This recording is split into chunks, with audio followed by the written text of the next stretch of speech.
Kide aini na Gongosa Boto. Skotu egi informatie about een aantal zaken die EP en ook toe masa libretto e taki aba fa agama sani degerieven. Eside da na korpspolitie Suriname beleg wan persconferentie. Na persconferentie de da de go in tapu wan aantal zaken. Na fosi sak di de chai kwa fesi na pisitoli aba de fisimang di de bekonki ase. Koye sasko tu taki pilisisi. Ik neem aan dat er ieder benieuwd is naar informaties met betrekking tot de zeepiraterij gepleegd in Surinaamse wateren. Die gevallen hebben zich voorgedaan op 27, 28 en april en 3 mei van het lopend jaar. In totaal zijn er 19, of laat me het anders zeggen, waren er 19 verdachten in verzekering gesteld, want inmiddels zijn er een paar in vrijheid gesteld door het Openbaar Ministerie. 5 verdachten zijn nog voortvluchtig. Van de 5 is 1 in Guyana aangehouden. Ten aanzien van dit onderzoek hebben de verdachten, laat me duidelijk stellen, waarom het aantal op 19 is gevallen. Je hebt verdachten die direct betrokken waren bij het plegen van die berovingen. En je hebt verdachten die zijdelings betrokken waren.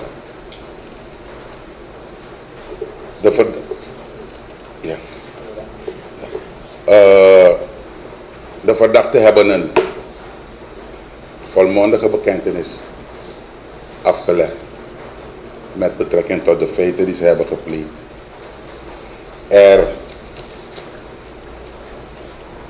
was sprake van, daar heb ik het over al die gevallen, we hadden een totaal aantal slachtoffers van 25.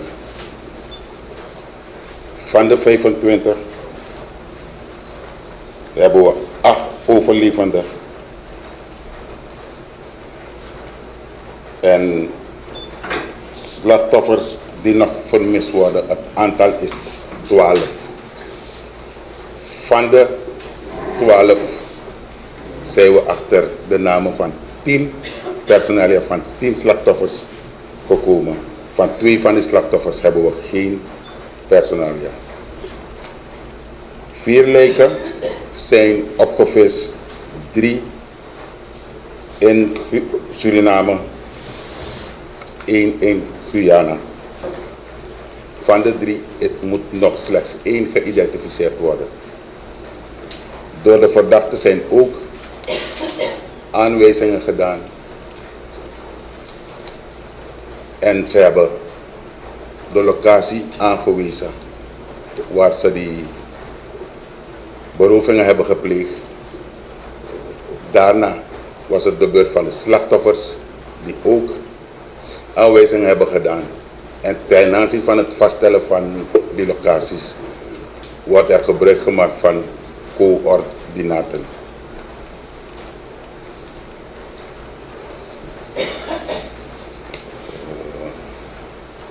Het is ook goed om mee te geven dat bij de aanwijzingen wij de medewerking hebben gehad van de politie, van de kustwacht. U zult ook benieuwd zijn naar de aanwezigheid van de politie in Guyana en de politie van Guyana in Suriname. Het had meer een karakter van het uitwisselen van informaties met betrekking tot de gepleegde zeeroeven. En het is ook goed uitgevallen, want het blijkt dat bij de onderzoekingen, het onderzoek van Suriname en in Guyana gepleegd, dat we die 2 onderzoekingen kunnen matchen. Het gaat om dezelfde dadersgroep, waarbij er sprake is van 3 opdrachtgevers. 2 zijn in Suriname aangehouden en 1 in Guyana. Ook waar er informatie dat er sprake moet zijn geweest van een afrekening. Tot dusver wijst het onderzoek daadwerkelijk daarop. Maar het onderzoek is nog gaande. We houden rekening met andere factoren. Want we krijgen verschillende informaties binnen. En alles proberen we zo goed als mogelijk uit te werken. Dan hebben we de zaak van die politieman. Dit onderzoek is nog gaande. Detailzaken kunnen we nog niet prijsgeven. Er zijn heel wat informaties met betrekking tot deze zaak. Die informatie zijn we bezig uit te werken. Je hoort ook geruchten dat er een link moet zijn tussen de dood van de politieman en de zeeroofgevallen. Volgens wat het onderzoek tot nu toe heeft uitgewezen, kunnen we dat nog niet vaststellen. Maar het onderzoek is gaande. Die informaties die we hebben gehad, werken we uit. En op grond van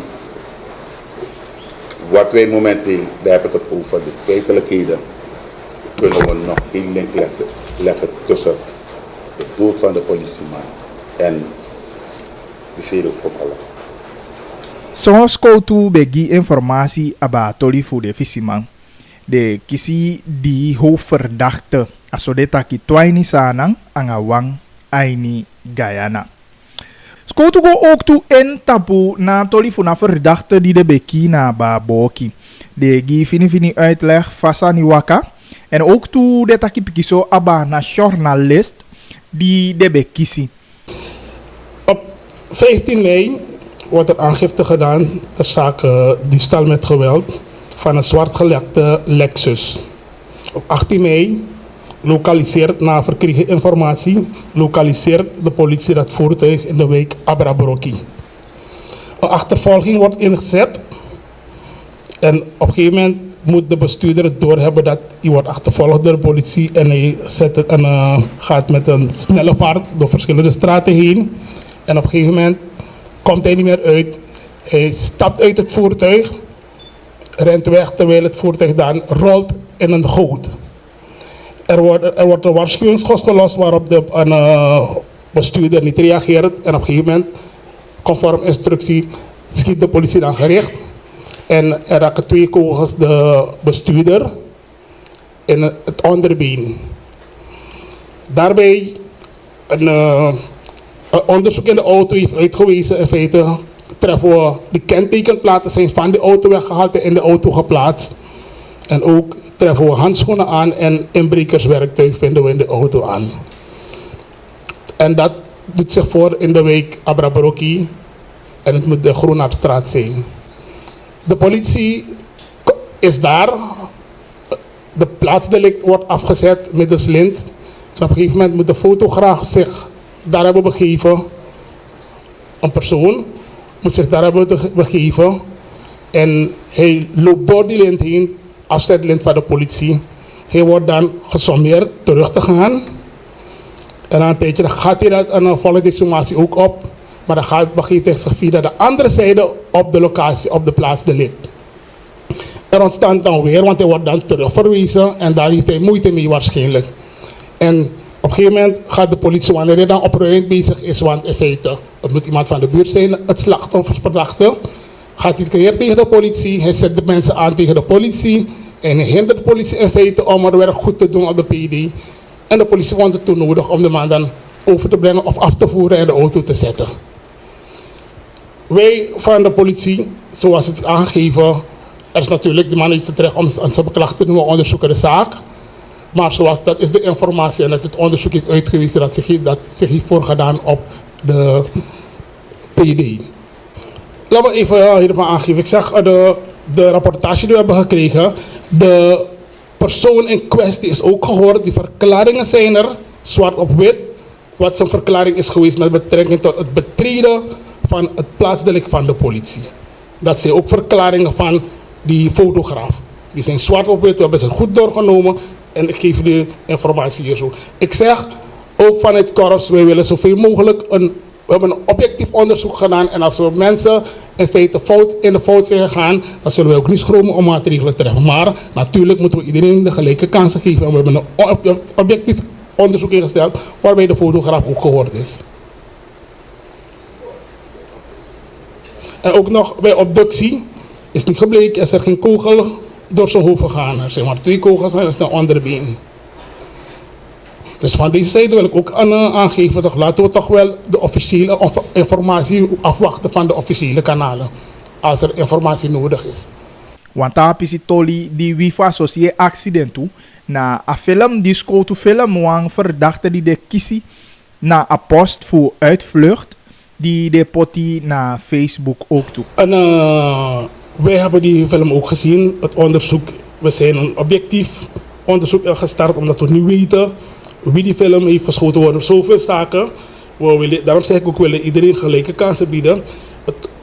De zaak is ook aangekaart. Mevrouw in kwestie heeft geen klacht officieel ingediend. Desalniettemin heeft de korpsleiding besloten onderzoek in te stellen. Om toch te weten wat de toedracht is. En zoals de korpschef het al aangegeven heeft. We zullen niet schromen om toch maatregelen te treffen. Maar wij zijn op eigen houtje dan. Zoals ons betaald onderzoek gestart. En de mevrouw zal ook nog gehoord worden, maar ze heeft het bureau nog niet aangedaan. Maar we wachten ook niet op haar. We zullen misschien ook naar haar toe moeten gaan, maar we zijn al een intern onderzoek begonnen om te kijken wat zich daar heeft afgespeeld. Wang fu den tatoli die EP na a pisitoli fu na drugs die de bevinden aini na upalani. En a edemang aini na pisitolia af hoe verdachte masa udit bij Haligo naar buitenland ook toe skotu taki aba na tolia. Het is niet in die duikbootzaak hoor. Hij zegt in die vliegtuig, juist, in die vliegtuigzaak. En dan, hij wordt nog steeds opgespoord, ja. Dus dat, wat zegt u?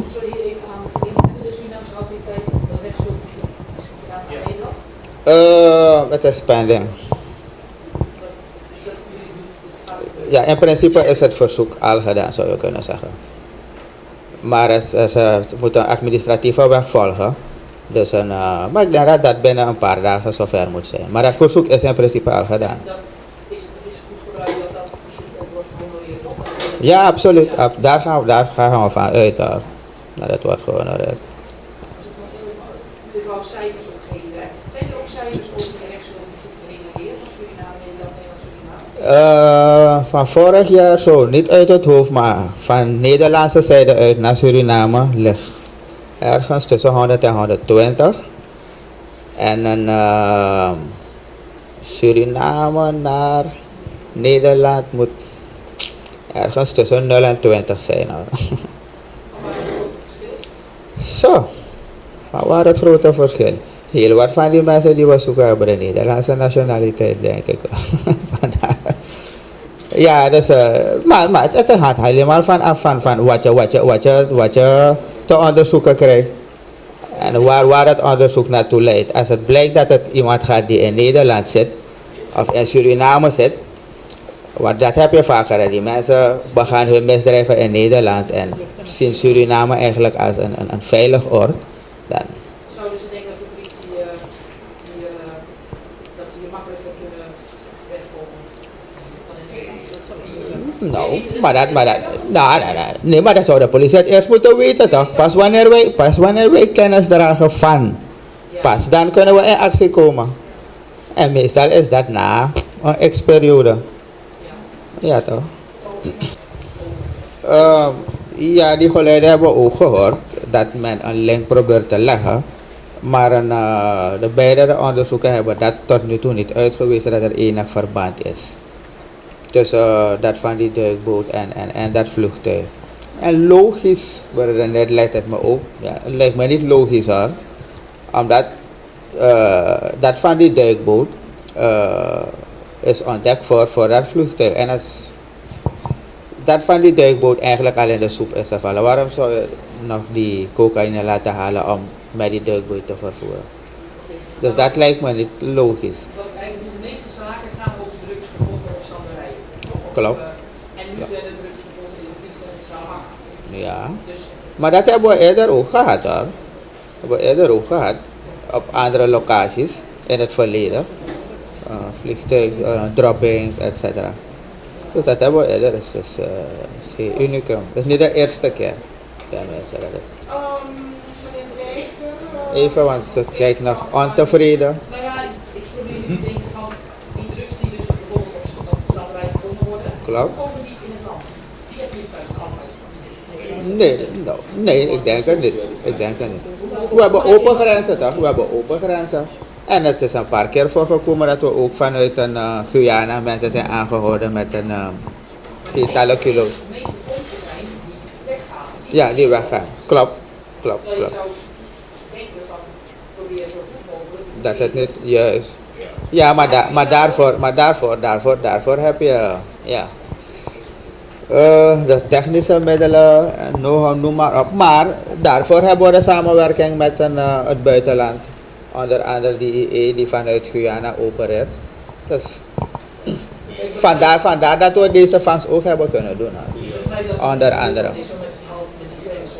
Ja. So skotu taki ook tu aba a pisitolia te ken no masa udi di betaki na fu di abe godesi a Nederland meke abegwe te ken no anodai kombakaite no de dan skotu sana konde akisi skotu fu Nederland fu kisi masa udi giden dat de sende kon asa nan konde. Analisi sluit na verslag af na persconferentie die na korpspolitie Suriname beholi eside. Skoutu taki ala de tolia de ondo suku fini. Vooral pe skoutu man meke foto da de sotaki de nai lukusanya ngalobi de. Ala den ekisi den stafu. Na so na korpschef verzeker Nyonsuman. Eside dan wang persconferentie be holi ondo na faka fu na groep fu Amina di gogina gamanschap ondo de sama ka ook toe. Ape sabimang fu na maron cultuur masa libretto bede di betaki pikiso aba fa agama sani regel ading sama ka. Dat instituut moeten wij zien als een dynastie. Wat is dynastie? Regerende familie. Dus niet iedereen kan grandma worden. Ik ben van het binnenland. Ik kan kapitein worden. Ik kan kapitein worden zodra de lineage van mijn familie groot genoeg is in het dorp. Dan zullen ze een leider van die familie. Dus zou ik kapitein kunnen worden. Maar ik zal nooit ten nummer grandma kunnen worden. Ik behoor niet tot die regerende familie. Dat is erg belangrijk om te onthouden.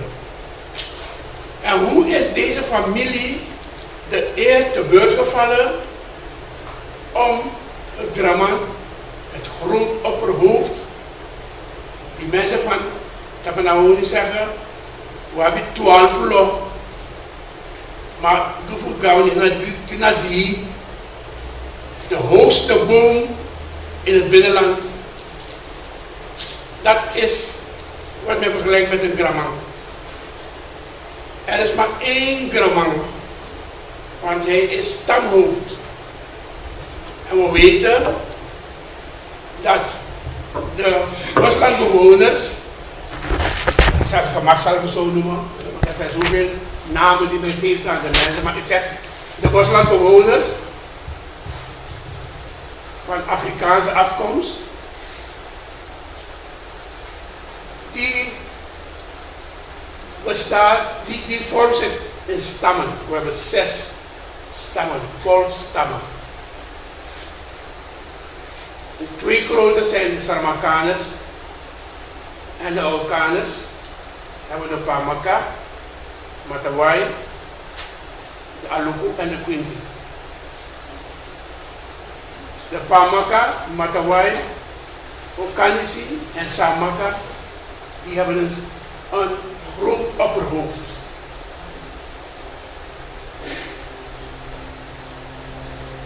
Wanneer we teruggaan naar de periode toen de mensen ontvluchten van de plantages,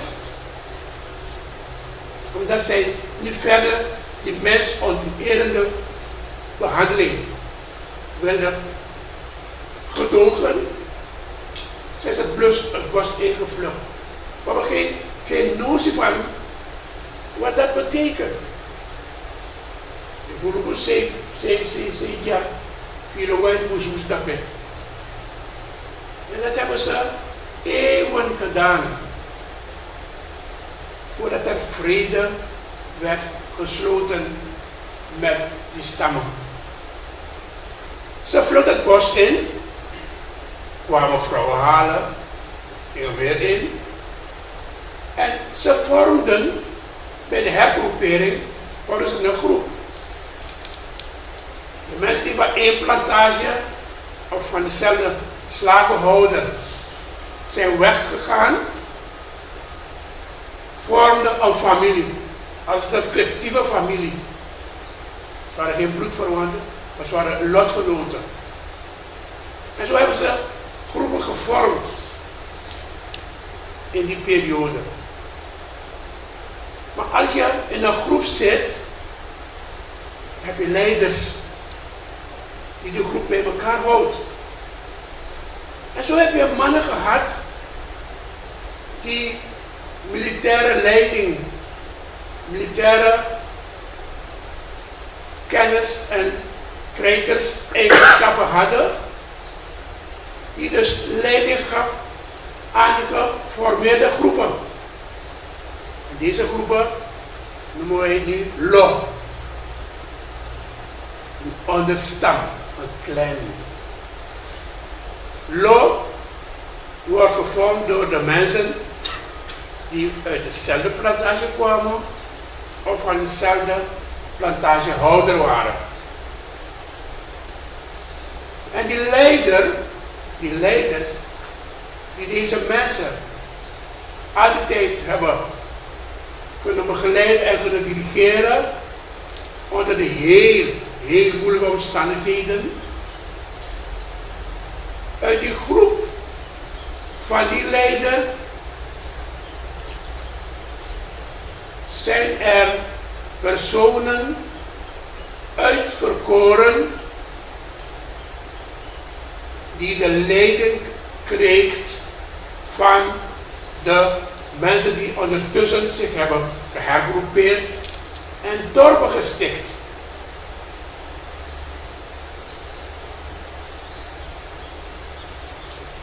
En de traditie in Binnenland is niet geschreven, maar de overlevering is zo helder en zo duidelijk dat iedereen weet hoe het toe moet gaan. En wanneer ik naga, dan zie ik dat de groepen die Gramans nu hebben, die volkstammen die een Graman nu hebben, de Aukaners, de Sarmakaners, de Parmakaners en de Matawai, die twee kleine hebben geen Graman, maar wel een stamhoofd. Die weten vanaf toen hoe een Graman wordt aangesteld, welke familie, ik zeg het, de regerende familie, die de eer te beurt valt om een Graman voor te dragen. Een groot opperhoofd. Een groot opperhoofd is de vertegenwoordiger van de stam. Hij vertegenwoordigt de stam binnen- en buitenrechten. Hij is het aanspreekpunt van de centrale overheid. De vrede werd gesloten, hoe heette die van de orgaan was 1760, de Stramakan was het 1762, Matawai was 1767. Toen er vrede werd gesloten, werd de Gramman, die we kennen als Busigaman, wordt erkend door de centrale overheid. Zelfs in dat verdrag, in de vredesverdragen, heb je artikels staan van jullie mogen jullie opperhoofden zelf kiezen. En als jullie dat hebben gedaan, moet je de centrale overheid ervan op de hoogte houden om te kijken of die man geschikt is. Dan zegt de centrale moet het approberen en dan benoemen. En in het vredesverdrag van 1835 is erbij gezegd dat het groot opperhoofd moet de eed afleggen, eed van vertrouwen aan de koning. Maar voor de rest wordt die Gramman aangesteld, geïnstalleerd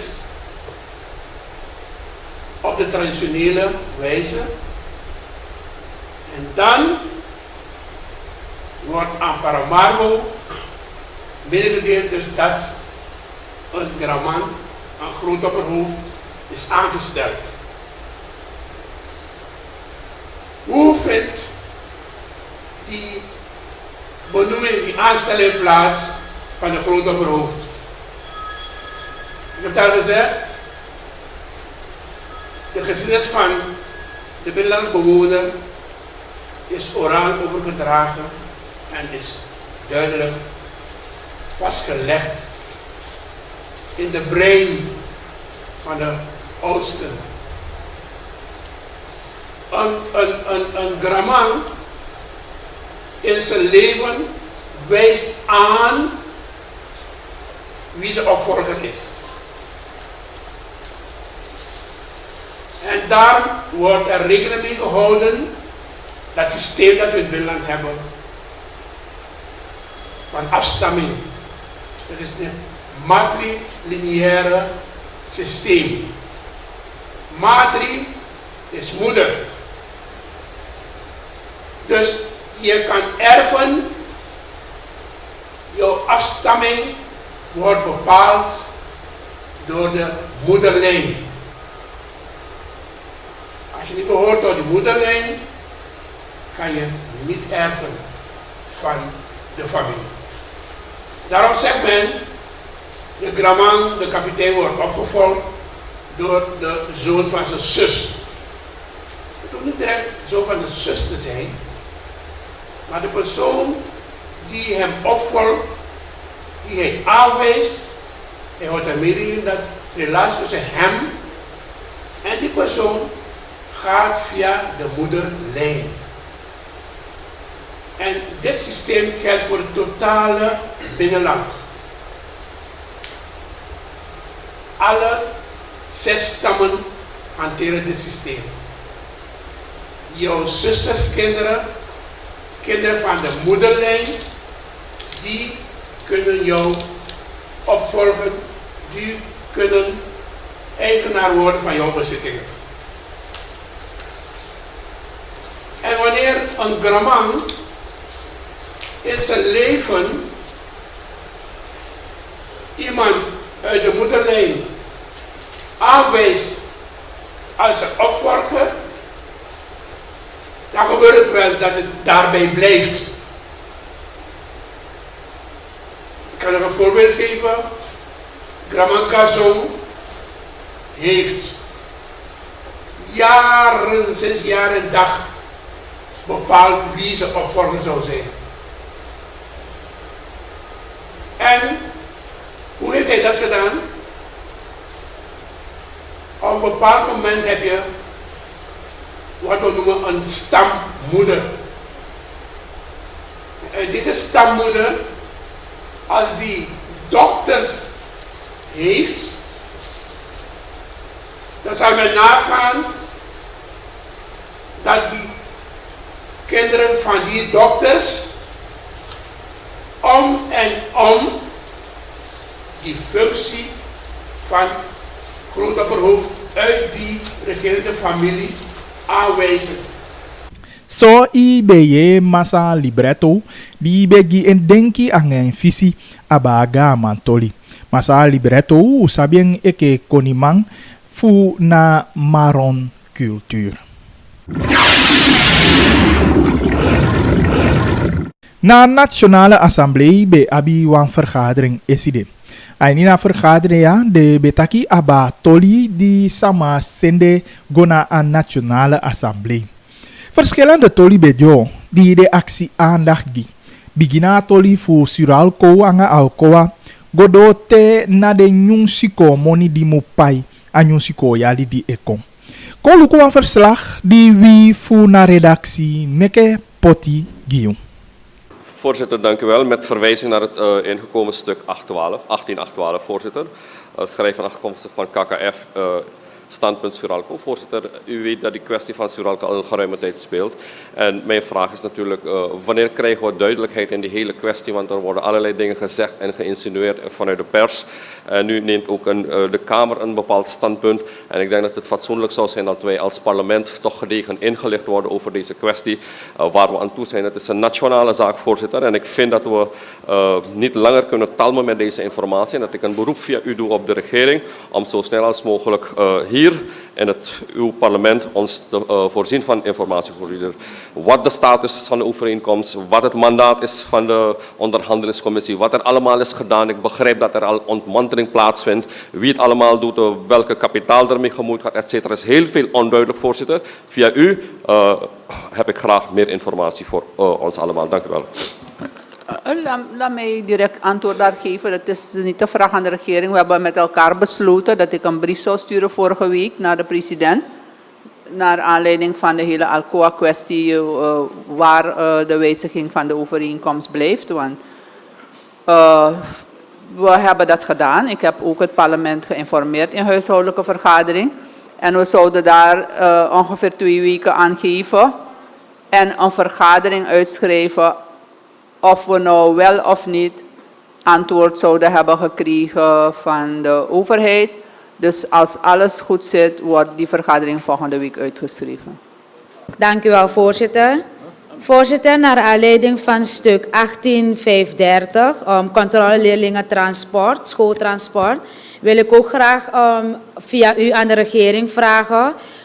De bewoners van Pokigrong en Tapassi hebben gevraagd dat onderwijs hun schooltransport daar komt controleren. Er is een bus die kinderen vervoert. En wanneer de kinderen moeten uitstappen, stappen ze niet aan de linkerzijde uit. Maar als er een andere auto langs rijdt, kunnen de kinderen gewoon aangereden worden. En de bus beschikt verder niet over zitbanken, waardoor de kinderen net kleine sardinetjes bij elkaar in de bus zitten.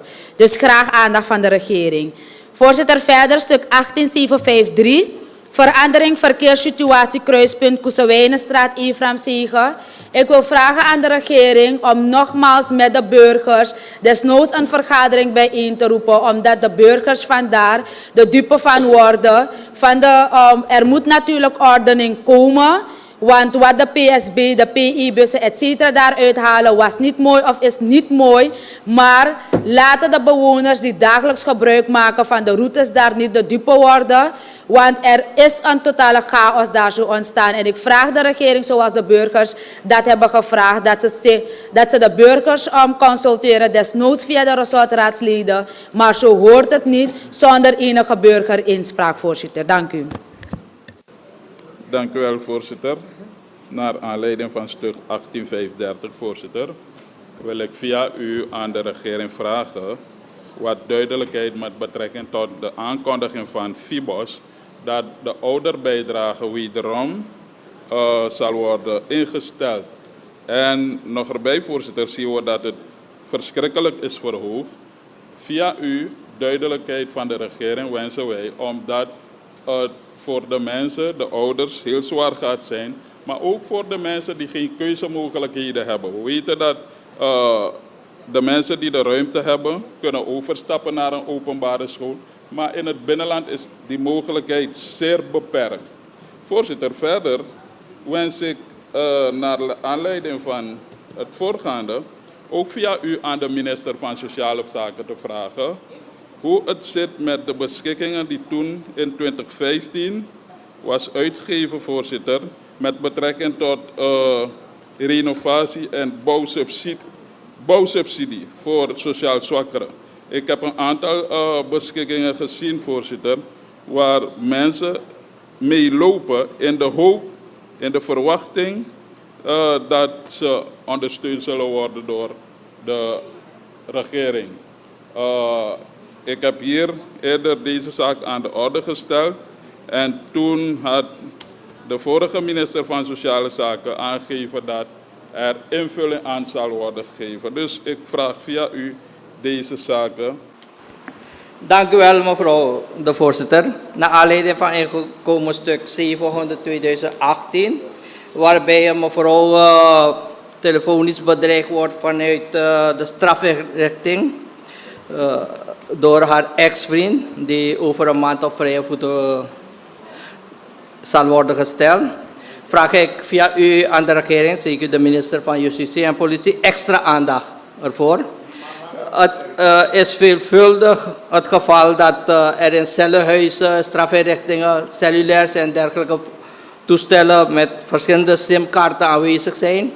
Ik vraag bij deze dat er frequenter controle wordt uitgevoerd, niet alleen op de gedetineerden, maar ook op de functionarissen die daar werkzaam zijn. Want in het verleden is gebleken dat ook zij debet zijn aan die situatie. Zij brengen de toestellen, ontvangen geld zelf. Een aantal zijn zelfs achter de tralies beland vanwege het verlenen van hand- en spandiensten. Dus ik vraag extra aandacht. Ook het onderzoek kan eronder gaan leiden wanneer zij vaak communiceren, vanuit die hoedanigheden communiceren met de buitenwereld. Verder ingekomen stuk 528 over wateroverlast. Het is niet iets van vandaag. Het is jaar en dag dat er gehamerd wordt erop. Wanneer het droge tijd is, laten we de situatie zoals het is. Maar in regentijd beginnen we die goten en dergelijke op te halen. Ik ben blij dat we thans een minister van Openbare Werken hebben die de zaak heel goed aanpakt. En ik vraag dat de huizen die onder water op dit moment zijn, dat die eerst worden aangepakt. Die mensen bevrijd worden van de benarde situatie. En dat de minister op de ongeslagen weg. So i besi sang de assemblee membeche kwa fesi eside aini mama kutosu. De takia ana fudeng na taki di komoto fu na foluku. Ala de tolia de tiguatalmenti gina regering. Ta wiki ofu dendeje kwa wifesi da regering ogi piki tapu de tolia. Jo senja ini bifigo ofu de sefio kong na nationale assemblee kompiki. De vertegenwoordigers voor najeugdparlement voor wie de beetje een bezoek go na opa doli. Na pe usabitaki yonkuandi no dona libi maiki voor 18 jaar dan na pd soto de. De gidemo we begeleiding ook toe. Dan de jeugdvertegenwoordigers bevinden van oudu voor goholi wantaki angading. Utaki anga wantu voor den jeugdparlementariërs jaso. Ja, inderdaad, Udia Opa Dolia Tide en het Nationaal Jeugdparlement kiezen ervoor voor een workshop die de gedetineerde jongeren leerkijning. De beginning is dat die soto over het onderwerp peer pressure. En peer pressure na het druk die de jongeren mee binnen de samenleving. Peer pressure. Sang na de gevolgen voor peer pressure. Peer pressure na de jongeren want behoren tot een groep. De wan niet go mee.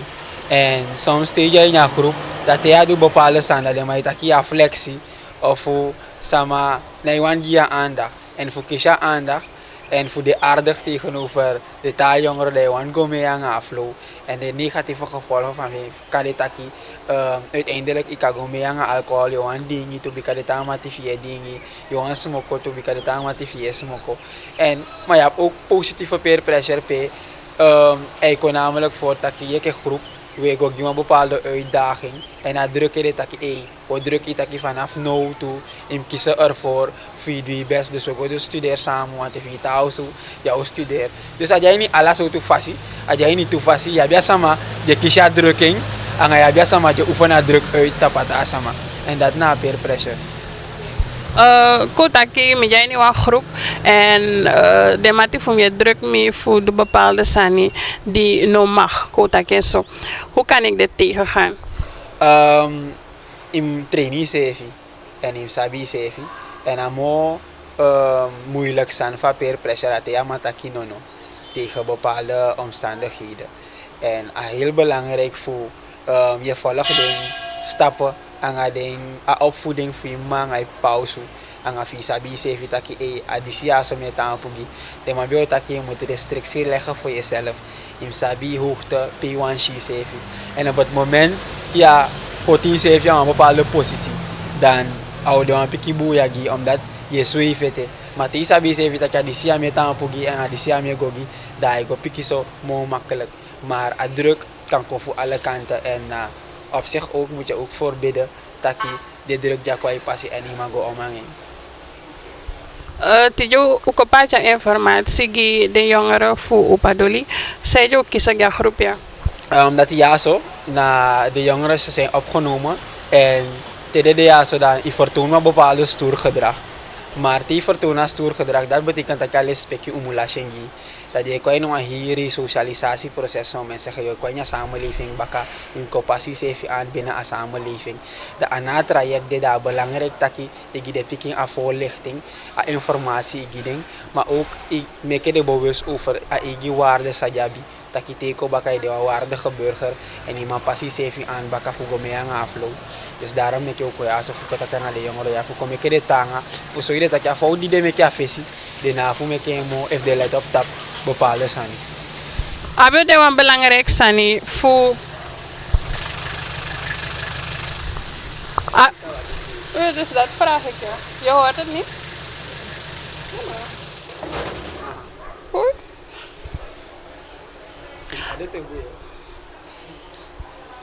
Hebben de een belangrijk sani voor party en informatie ook toe die jongeren die nog komen aanraking aan gaan schoot weten. Ja, inderdaad. Dus die zijn zo na begin voor het traject. En ja, vervolgens even we denken aan te bomen voor de anda. Maar zeker jongeren zaken en aanraking aan schoot weten. Maar een groep ja zo mooi belangrijk. Omdat ja, sabi je ook komoto. En te de komoto toe, dat in beginnen een groep die bijna kataki goeie fout ka. Later dat we ook uit een groep die agoeie fout heeft. Maar voor een strategische aanpak, dat we denken dat we beginnen voorzien en dadelijk dat we gaan uitbreiden. Tot slot, Massa Koniki, zijn de laatste ontwikkelingen naar voor het Nationaal Jeugdparlement? Die zijn voor de ontwikkeling, dat we zoeken voor de adultgroep MOFU. En uiteindelijk we zoeken voor binnenkort gaan we veel internationale bandenrelaties starten. Dat is een planning. En verder, alle dingen problemen zijn we proberen voor elkaar aan. Leg dingen vast, analyseer dingen en je verwerkt dingen. De advies van het Nationaal Jeugdparlement. Heel binnenkort ook hebben we samen met Padvinderij Suriname een schoonmaakactie in de binnenstad. Dus zo heb je zoeken voor de verschillende netwerken. Ook een voorlichting, afdeling voorlichting voor KPS, waar we samenwerking voor dat is voor gogi workshop ja zo. Dus en ja programma voor de week niet toe. We gaan de CV kort over een discussieavond.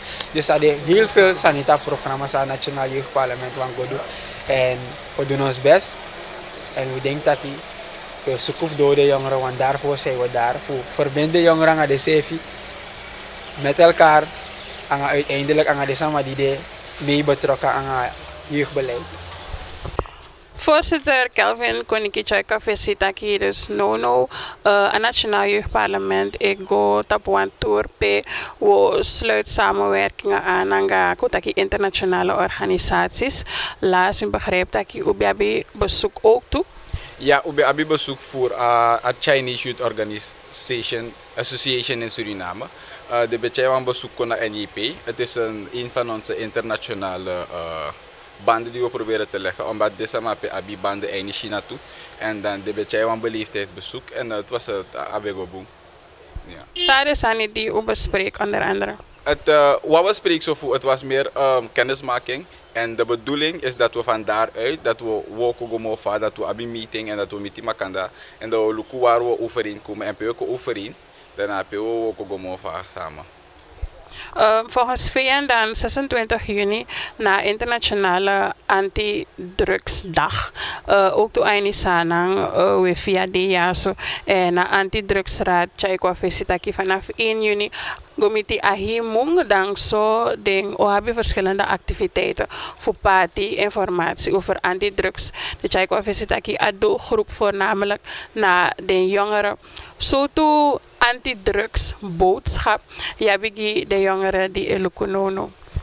Luku drugs aan lastig zijn, omdat je go uit je belevingsvermogen en je realiteit ik vind. Daarna zit het ook lastigere gevolgen. En daarom bibliotheek alle jongens een luku programma die zit aquí im stop naar drugs. En dat bedoel ik niet cliché, maar omdat hij wokos legt je, hij wokos legt je als samenleving en hij wokos legt je gezin. Dus if je want een waardevolle burger in je konde, if je want bereikt grote doelen, dan moet je dat even aan de zij leggen en gewoon genieten van het leven zonder de drugs. Dat is mijn boodschap. Angadisi u kona kabafu na Gongosa Boto tide. Taki gantangi dati luku. Wa mooi shiti weekend me winsi u. Teta wiki ang wan benki malamala aflevering.